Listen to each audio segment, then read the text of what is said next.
سلام به همگی. آقا مقام عظمای علیگدا بعد از اینکه اولین جام زهر رو انداخت بالا، هی مثل جسد خودشو میندازه وسط تا با روزخونی های دوغکی یه شیرهی سر نوچه های واموندش بماله و یه جوری تلسم شکستشو بند بزنه. جالب اینجاست که ترجیبند روزه هاشم شده وضعیت منطقه و تا تقی به توق میخوره دلا رو میبره به کشورهای عربی. حضرت آیت الله خامنه ای رهبر معظم انقلاب اسلامی صبح امروز در دیدار جمعی از مسئولان کشور، سفرای کشورهای اسلامی و قشرهای مختلف مردم گفتند سیاست‌های جمهوری اسلامی ایران در منطقه کاملاً در نقطه مقابل سیاست‌های استکبار و در رأس آن آمریکا قرار دارد و ایران به هیچ وجه به آمریکا اعتماد ندارد. بله، عظمایی که تو وین با استکبار جهانی دیزی 2 نفره میزنه حالا به منطقه که رسید قمپوز ضد استکباری در میکنه و پشت دیوار بی‌اعتمادی قایم میشه. جالب اینجاست که واسه غر کردن نوچه‌هاش اسم تک تک کشورها رو هم میبره و سیاستاش تو دوره پس از زهرخوری رو همچی کامل شفاف سازی میکنه. حضرت آیت الله خامنه ای در خصوص سوریه هم خاطر نشان کردند سیاست استکبار در سوریه تحمیل اراده‌ای خارج از اراده ملت و سرنگونی دولتی است که قاطع و صریح در مقابل رژیم صهیونیستی ایستاده است، اما جمهوری اسلامی ایران دولتی را که شعار و هدف و نیت آن ایستادگی در مقابل صهیونیست هاست برای دنیای اسلام مغتنم می‌داند. ایشان تاکید کردند جمهوری اسلامی ایران در مسائل منطقه همچون عراق، سوریه، یمن، لبنان و بحرین به دنبال منافع شخصی خود نیست. بله، اصلا به دنبال منافع شخصی خودش نیست. بمب چسبنده و موشک و ماشین انفجاری و اینا هم همشون برای منافع منطقه است. حزب و شیطان و باقی اراذل اوباش سپاه قدس هم احتمالاً از این NGO-های حقوق بشری هن که کارشون دوا و درمون مردمه. در لبنان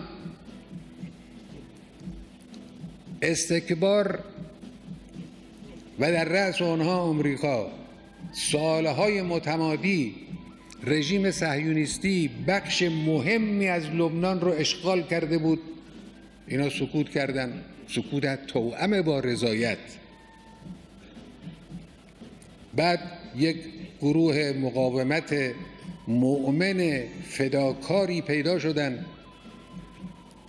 که شریفترین گروه‌های دفاع ملی همین گروه مقاومت در لبنان و حزب الله لبنانه. خب تو این که بند ناف این علیگدا رو با ترور و کشت و کشتار بریدن شکی نیست.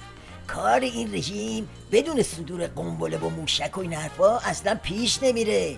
اما وقتی این حرفای علیگدا رو میذاریم کنار بعضی از خبرهای جدید، اون وقته که به نتایج تازه‌ای میرسیم.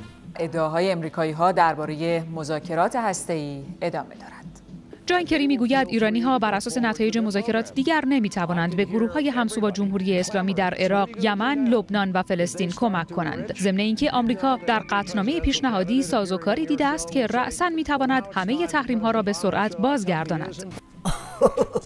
بله، حالا با علیگدایی مواجه هستیم که هنوز زهر اتمی رو قورت نداده. جام زهر منطقه‌ای رو هم دادن دستش، مگه نه شیخ بری؟ آقای روحانی در گفتگوی تلفنی با رئیس جمهور ترکیه با اشاره به توافق ایران با 5+1 اظهار داشت این توافق در رابطه با ایران با همسایگانش به ویژه ترکیه تاثیرگذار خواهد بود و گفت و ما میتوانیم با همکاری یکدیگر به راه حل برد در منطقه دست پیدا کنیم. میبینید چجوری خودشون با دست خودشون جامای زنجیره‌ای رو همینجوری حلقه به حلقه چفت و جور میکنن. حالا برای اینکه منظور شیخ پری رو از راه حل برد تو منطقه رو متوجه بشید، این یکی خبر رو هم ملاحظه کنید. دیوید کامرون نخست وزیر انگلستان در مصاحبه با تلویزیون NBC آمریکا گفت: من با حسن روحانی صحبت کردم و به او گفتم ما خواهان تغییر رویکرد رژیم ایران در موضوعاتی مانند سوریه، یمن و تروریسم هستیم. این که موشکاف میگفت دوره مفخوری آخوندا به سر اومده، یعنی همین، یعنی یه چیزی چرخیده آقا جون. حالا دیگه از دست مماشاتچی‌ها هم کاری بر نمیاد. تو دوران پسازرخوری اسب منطقه علیگدا تبدیل به یه قاطر فرتوت شده. دیگه نای تاخت تاز واسش نمونده. هر کی زهر اتمی رو میخوره باید پای لرز چی بشینه؟ باید پای لرز منطقه‌ایش هم بشینه.